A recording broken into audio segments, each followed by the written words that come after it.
Donc, bonjour à tous, bonjour à toutes. Merci beaucoup d'être là. On va parler du sujet qu'on avait dit qu'on allait traiter. Ça va, Jonathan? Oui, tout est corrêtre.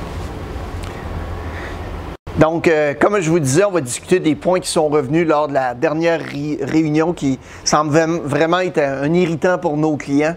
Oh non, tu vas pas recommencer avec ces histoires. Ça fait au moins 10 fois qu'on me dit que ça dépend du département de service, ces affaires-là. On n'a pas de contrôle là-dessus. Il faudrait passer à autre chose à un moment donné.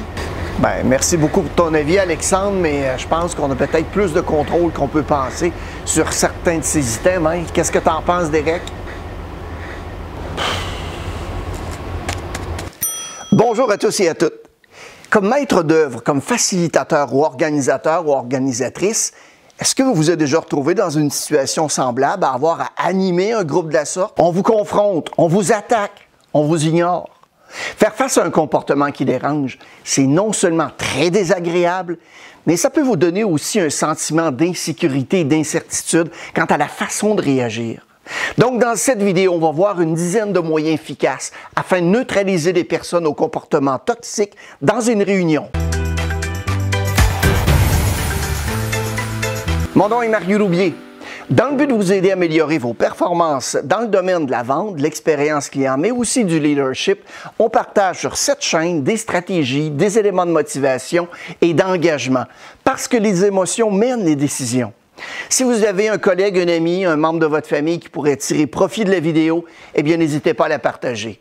Vous pouvez aussi écouter cette vidéo en podcast en cliquant sur les liens dans la fiche description. Maintenant, pour les entreprises, on est accrédité à Emploi Québec dans le cadre de la loi sur la formation de la main-d'œuvre. On offre nos services de formateurs, consultants dans le monde de la vente, de l'expérience client et du leadership.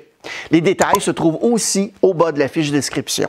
Les individus, hommes ou femmes, avec un comportement qui dérange ou toxique dans une réunion apparaissent vraiment comme le contraire de la vulnérabilité, de la curiosité, mais aussi de l'apprentissage. C'est un obstacle à la collaboration.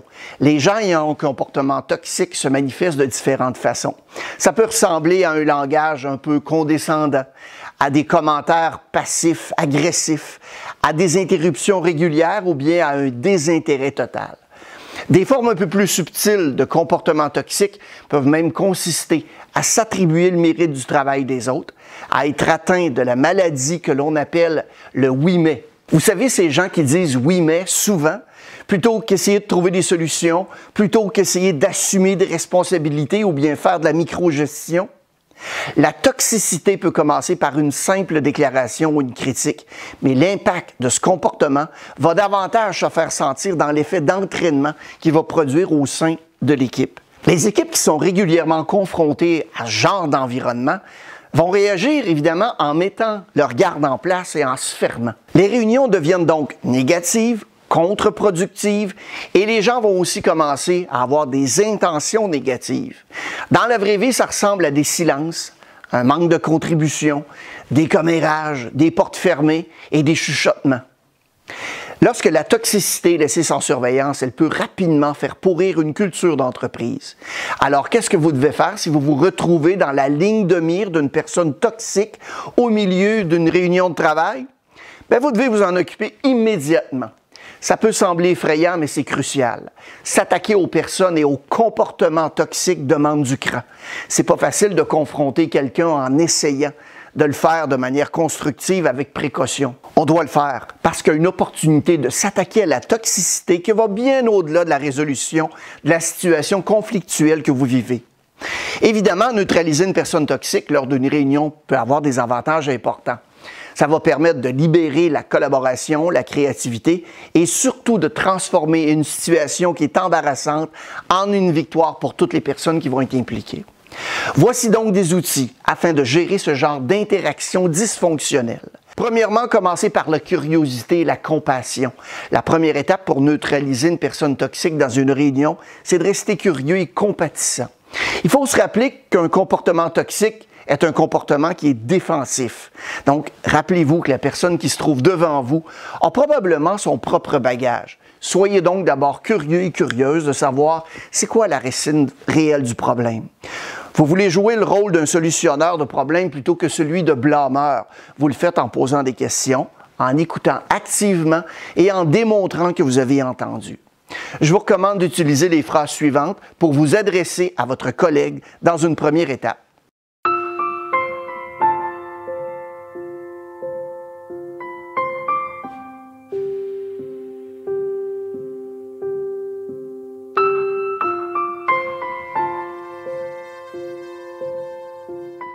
Deuxièmement, soyez poli, direct et honnête. Vous vous demandez si vous devez aborder la situation de front. S'il peut être tentant de faire l'impasse et de parler de l'incident à d'autres collègues après la réunion, il vaut mieux s'adresser à un collègue toxique directement sur place. Lorsque vous abordez la question de la toxicité avec la personne concernée, soyez poli, rapide, direct et honnête. La situation peut être insidieuse lorsqu'on la laisse s'envenimer, alors il faut s'en occuper immédiatement. Le troisième point, ne tolérez en aucun cas les attaques personnelles. Parce que quand il s'agit d'attaques personnelles, ces comportements ne doivent en aucun cas être tolérés le plus rapidement possible. Des règles claires sur ce qui est et n'est pas accepté doivent être communiquées à l'ensemble de l'équipe. Et n'hésitez pas à utiliser des mots tels que « on n'accepte pas ». Prenez position, soyez clair sur les principes directeurs et les règles d'engagement de l'entreprise, en particulier lorsqu'il s'agit du respect de la sécurité de l'équipe. Ça va créer un précédent en matière de communication transparente et constructive et ça va envoyer le message clair que les attaques personnelles ne doivent pas être tolérées. Quatrièmement, faites attention à ce qu'ils vous font ressentir. Parfois, le simple fait de prendre conscience de la manière dont le comportement toxique d'une personne vous affecte peut vous aider à mieux naviguer dans vos interactions avec elle. La plupart des gens disent parfois des choses grossières ou blessantes qu'ils ne pensent pas nécessairement. Il n'y a personne qui se sent toujours au mieux de sa forme et être de mauvaise humeur peut vous rendre fou de rage. Ce n'est pas nécessairement toxique, mais demandez-vous si ce qui se passe dans la réunion, comme des mensonges ou tout autre type d'abus émotionnel ou verbal, caractérise la plupart de vos interactions. Est-ce qu'il s'excuse? Est-ce qu'il semble remarquer comment ce qu'il vous dit vous affecte? Cinquièmement, il faut viser le comportement, jamais la personne. Il est vraiment important de viser le comportement et non la personne. Tenez-vous-en à ce qui se passe sur le moment. Partagez l'impact que ce moment a eu sur vous. Donnez des exemples spécifiques et concrets du comportement toxique et de l'impact qu'il a eu sur vous et les autres. Essayez de ne pas faire de généralisation sur la personne en vous basant sur les situations toxiques que vous avez observées ou dont vous avez entendu parler. Le sixième point, diffusez l'attention dans un esprit de collaboration. Vous savez, traiter avec une personne toxique lors d'une réunion, c'est peut-être embarrassant pour vous. Ça crée aussi des malaises pour tous ceux qui sont autour de la table. Au lieu d'éviter cette tension, prenez-la au rebond et utilisez-la comme une occasion d'apprentissage. Diffusez l'attention en aidant l'équipe à en nommer la source. Posez des questions sur différents angles. Répétez ce que vous entendez et si vous facilitez la discussion, il y a beaucoup de positifs à faire de la tension du point central de la réunion. C'est le principal blocage et il continuera à entraver la collaboration tant qu'il n'aura pas été résolu. Il faut s'intéresser au problème et non à la personne qui manifeste le comportement. Allons voir ensemble le point 7, le suivi et l'accompagnement. Pour étouffer une situation problématique dans l'œuf, il faut s'assurer de boucler la boucle de l'incident avec un suivi. Vous devez identifier les prochaines étapes pour remédier à ce comportement et aussi ce qui va se passer après la réunion. Donc, fixez un moment de rencontre avec la personne en privé ou décider de la prochaine étape en équipe. Huitièmement, utilisez votre système de soutien. Si vous faites bien les choses, vous avez sans doute un réseau de soutien composé de personnes qui ne sont pas toxiques. Rassemblez vos troupes de soutien selon vos besoins. Il peut être très agréable de faire participer quelqu'un que vous appréciez et vice-versa, ne serait-ce que pour garder à l'esprit que vous n'êtes pas le problème. Vos vrais collègues, vos vrais amis seront là pour vous rappeler que vous êtes incroyable, alors gardez-les près de vous. Neuvièmement, ne pas rabaisser la personne toxique. Pointer du doigt est contre-productif. C'est si facile de se mettre sur la défensive ou bien de riposter en réagissant promptement. Pour neutraliser une personne toxique lors d'une réunion, il faut plutôt prendre la voie royale.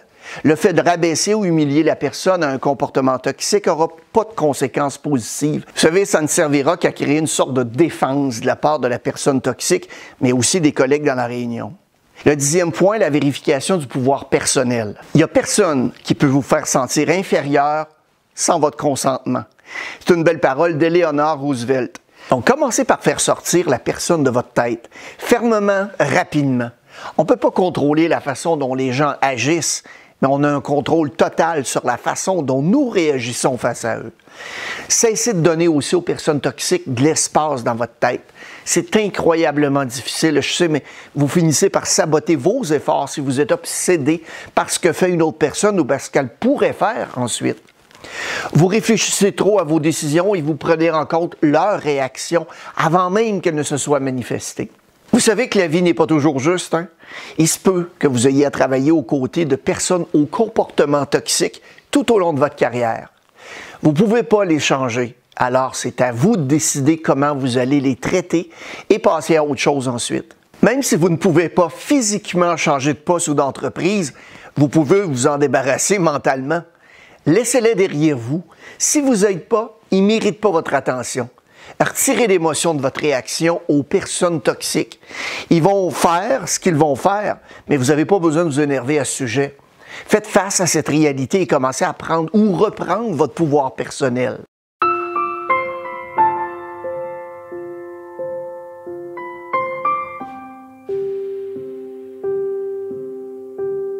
Si vous avez un ami ou un membre de votre famille, un collègue de travail ou une collègue qui pourrait bénéficier de cette vidéo, n'hésitez pas à la partager. On me dit que beaucoup de gens tirent un grand profit de ce type de vidéo. Je ne demande rien en retour, juste que vous la partagiez. Alors, merci beaucoup à tous et passez évidemment une excellente journée. Passez à l'action et faites-moi signe.